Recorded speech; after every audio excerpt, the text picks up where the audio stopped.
Hey everyone, welcome back to my channel, Performance Nutrition. In this week's video, it's all about you, and I'll be answering your questions related to sports nutrition. And if you are watching this Q&A and would like your questions answered on the topic of sports nutrition, pop them in the comments below and I can get to them in future videos. And while you're down there, click that subscribe button too and turn on your notifications so you don't miss out on any of my weekly videos. My name's Fonda, a performance dietitian sharing my passion for and knowledge of evidence-based sports nutrition to help you reach peak health and performance. I will make sure to include more information related to this week's questions in the description box below, so check that out. But for now, I have about 10 questions to get through, so let's jump into it.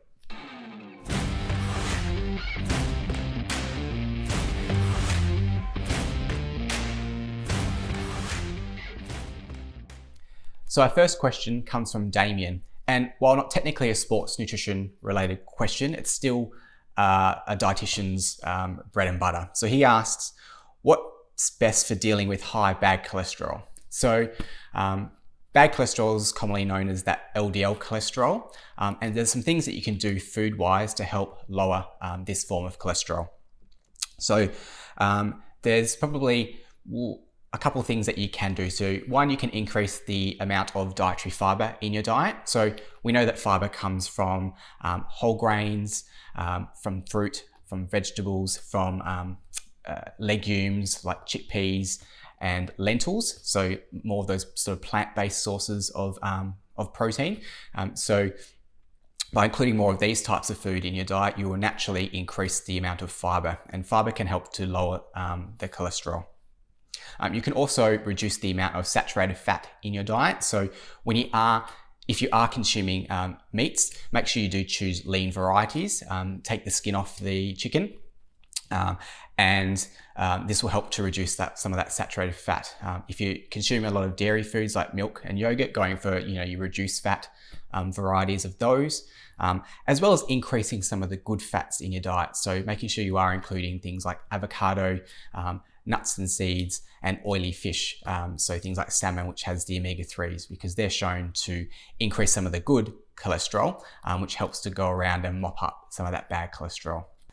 Damien also asked another question. He says, what do I do with a vitamin D level of 14? So that's considered quite low. So my answer to you, Damien, would be to, one, have a chat with your doctor, because there is options for you in terms of supplementation with vitamin D to bring those levels back up. So we do know that vitamin D has a role to play in our keeping our bones nice and healthy, but it's also involved in the immune system as well to keep us healthy. And if you haven't already checked out my previous video on vitamin D, I'll make sure I link that at the end, so make sure you stick around for that.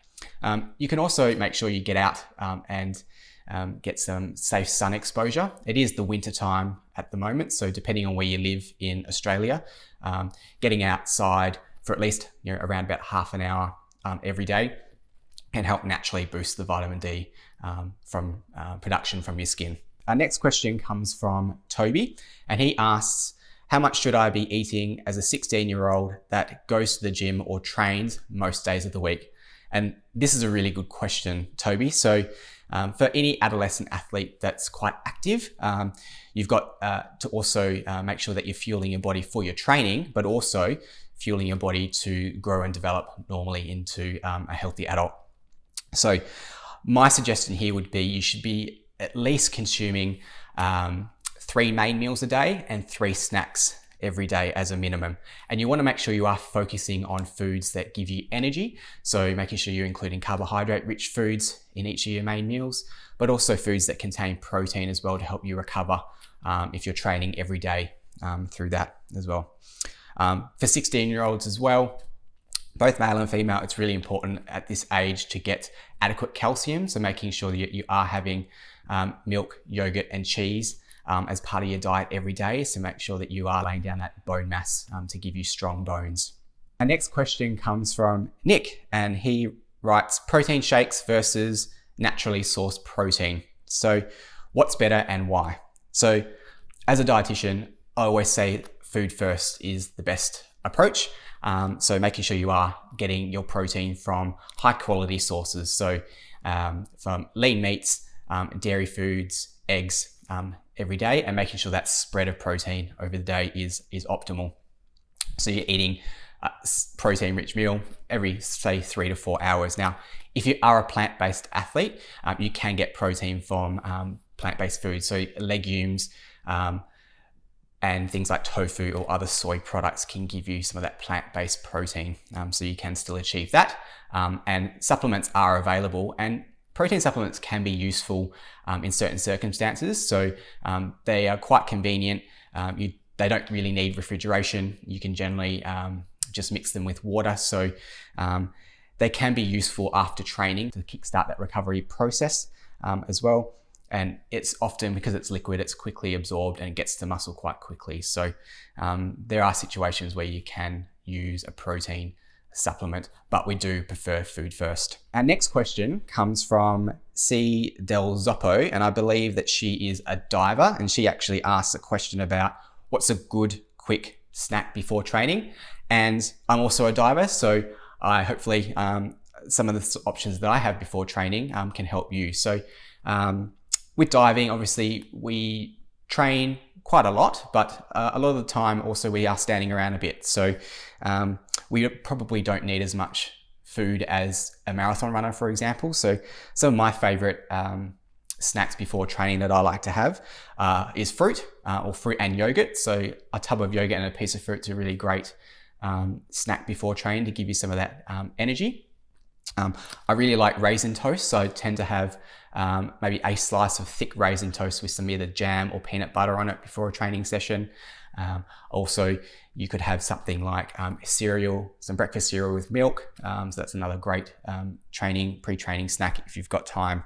Our next question comes from Ryan0K, and he asks, what happens if we consume too much protein or fiber, or just too much of any one thing? And I guess if we do focus our attention on either one nutrient or one food group, we run the risk of missing out on other nutrients that other foods give us. So our bodies can only use a certain amount of protein in each meal. And often what happens is if we consume more than this, it either gets burnt up as an energy source, or we excrete it through the urine. So you don't get any further benefit. So when it comes to protein, it's about making sure you're getting enough in terms of quantity, but also the spread over the day is ideal. We also need to think about sometimes protein-rich foods, particularly animal-based, can also be higher in saturated fat. So if we're consuming a lot of protein, then we are naturally increasing our saturated fat intake, which can then have implications for increasing our risk of things like cardiovascular disease. So we need to make sure that we are on top of that. And there has been a bit of research showing that a high animal-based diet can have negative effects on our gut health as well. So there's a bit of a flow-on effect there. So really, we want to make sure that we are consuming a balanced diet and not getting too much of any one thing.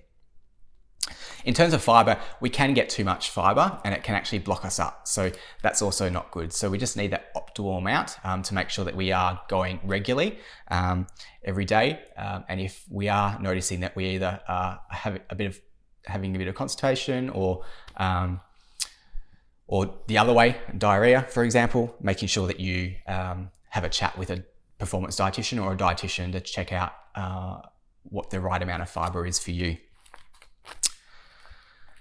Our next question comes from Nat Latham, and she writes, what diet modifications can I make if my incidental and planned activity has decreased due to the current situation with working from home? So this is quite a common question that I get asked, and I think the best thing that we can do in this situation is be kind to ourselves. It's okay to have some of those foods that we enjoy that maybe be a little bit indulgent from time to time, but I like to use the 80-20 rule here. So making sure that 80% of the time you're eating quite well, and the other 20% of the time that you can have what you like and what you enjoy. So I guess in terms of what I've done from working from home, because I'm doing a little bit of casual work and I'm not training as much as I would, I've really focused my meals around the vegetable intake and making sure I'm getting decent amount of veggies, so at least half my plate from vegetables, a quarter of my plate from some sort of whole grain carbohydrate, whether that's brown rice or it could be potato, and then the other quarter from a lean protein source. And I find that that mix at this moment in time has been great to help keep me healthy, as well as to manage my body composition as well when I haven't increased, well, I'm not training as much as I used to. The next one is from Michael O'Froen. So he asks, good quality food to increase your carb intake. In terms of increasing your carbohydrate intake, Michael, you want to make sure you're including foods that are least processed, or the least processed carbohydrates. So things like potato, sweet potato, quinoa, brown rice, other fruits like whole fruits, and some dairy foods as well. They contain a little bit of carbohydrate, but they're some of the things that you can include every day to increase your carb intake, but also good quality carbohydrates. Our next question comes from, I'm going to probably get this wrong, but Jonatas Brandos. And he asks, if macros don't match my calories, which one should I follow? So I guess with this one, whether or not you count calories or you count macros, the problem with counting just macros is that it's very rare you will find a food that contains just one macronutrient. So when we talk about macronutrients, we're talking about carbohydrates, protein, and fats. So take some lean red meat, for example. It's not just protein, it's got some fat in there as well. So if you're counting macros and you're finding that your calories aren't matching up to this is because you're not taking into account other macronutrients within that food. So I hope that makes sense. So your total calories aren't going to match up because macros is just focused on one macronutrient. Our next question comes from Browned Not Burnt, and he asks, trying to calculate EER, or estimated energy requirements, and how do you know what PAL, or physical activity level, to apply for CrossFit athletes who train about 6 out of 7 days a week? So this is a pretty specific question, but we know that our estimated energy requirements and those equations, there are lots of limitations around them, and it really is the best guess or estimate. And when we're applying, as a sports dietitian, if I apply a physical activity level number to it, I usually put something out there. So and give it a go and trial it with the athlete. And then through the feedback, we can then adjust that to make sure we're reaching their goals. So a physical activity level of 1.2, for example, is usually quite a low level of activity. So you could start sort of around that and then just move it up a little bit as you go. That's all the questions that I had. And if you do have any further questions, please pop them in the comments below.